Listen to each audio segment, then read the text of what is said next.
best looking of the lot, but Oh. that is the Boyntons. Just kidding. They were all beautiful children. A lot of them. Yes. Well, Pappy, tell Okay, us. tell me thought, some memories. We talked about it, Martha and I talked about it in the past. We always thought there were 14, but we learned later, and Carolyn, you informed us of which ones that were deceased, and it was the second group. We thought it was the first group, so we learned something today. Appreciate the visit, and we love our cousins, and we'll see more of them. We hope we can get together. Okay. Tell us about who you were, your father, and whose father his. Well, my father was Who are you? Clarence Etheridge Boynton, and I was a junior. And in the later life, they called Daddy Doc. Oh, how old are you right now, Pappy? He How was old are a you? doctor. I'm 93 presently, working on 94. And Martha will be 90 Oh, this May, the 21st, born in 1924. and So we'll be married. we will be married this March the 22nd, 71 years. We have So you two. could say I'm 93 years young and Martha's 90 years young. Okay, we have 2 sons, 2 daughter-in-laws, 5 grandchildren, and 4 great-grands. Tell us about your father and your grandfather, and then about Francis. Okay. Tell us about your father. He was the youngest. Who, Daddy? Was the youngest of the first set. Oh yes, Dad was the youngest of the first group. There were 7 in that group. And then Granddaddy, Stephen Creech, married sisters. So if you didn't hear it before, there were 9 births in the second group, but 2 were deceased early in life. I don't remember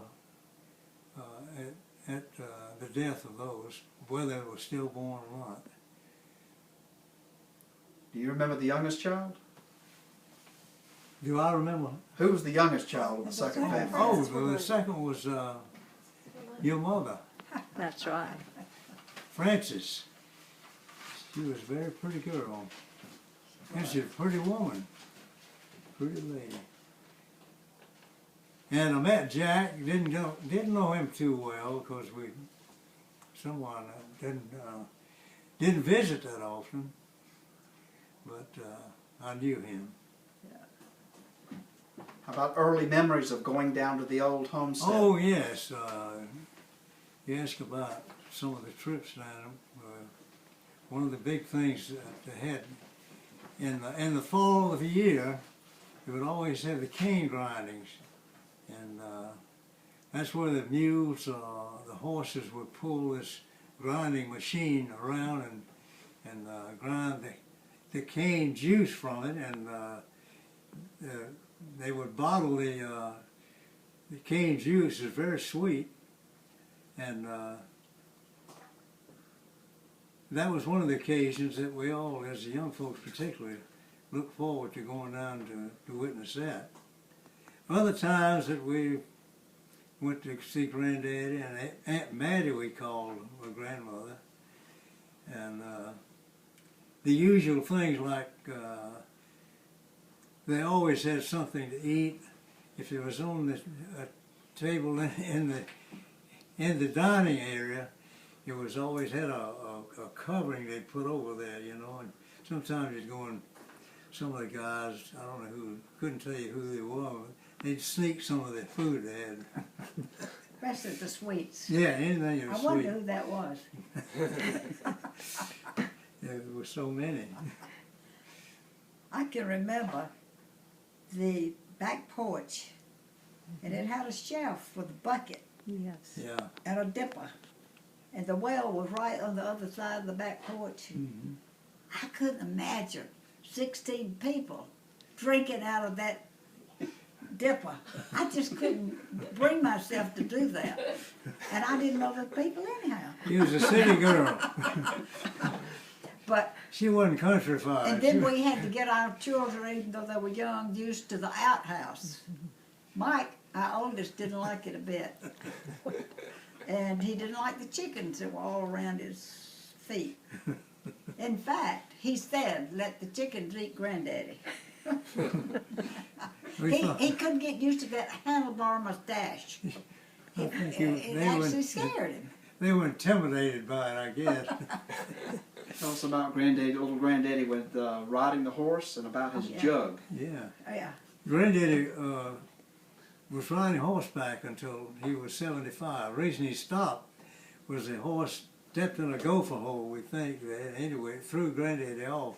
So he quit riding after that. So, and Granddaddy lived to be 90, 94. 5 or 6, wasn't it? 95?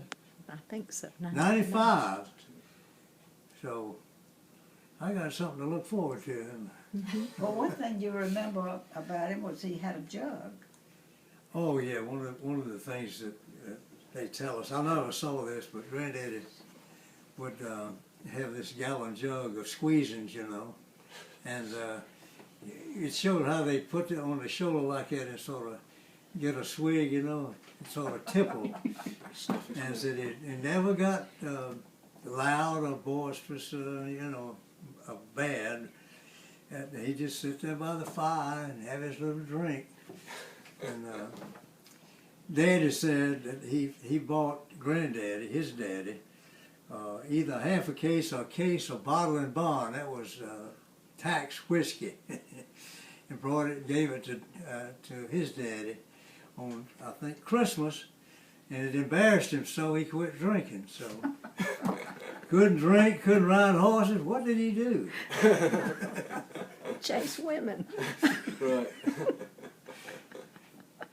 If little Granddaddy and his two wives, his two sister wives, could see us now, and what do you think they would think? Being able to look down and see and everything that's happened over the last several decades. I wonder. They probably would wonder, what are they doing with all of this stuff? I'm not going to be a We part of didn't the need all this technology stuff out in the generation. country, That's what you they know? would think. It is Yeah. stuff. But they had what they needed. Where's that quarter I gave you for your birthday? Yeah. Well, he asked for a laptop for his 90th birthday, and he knows how to operate it. That's Amazing. neat. That is so neat. You know, a lot of things have happened in the last 100 years. We were talking earlier about, particularly about aviation. I was always, I guess, loved airplanes when I was young, and I never thought I'd be able to fly one, work on one.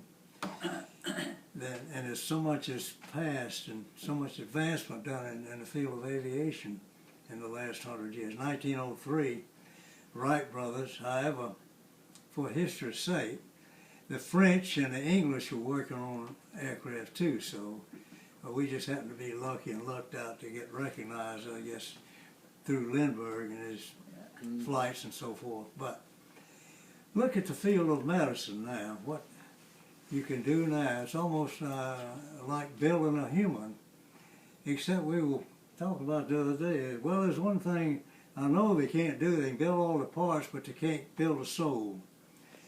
So God is still in control and He's in command, so be it. Very That's a good good. Well done.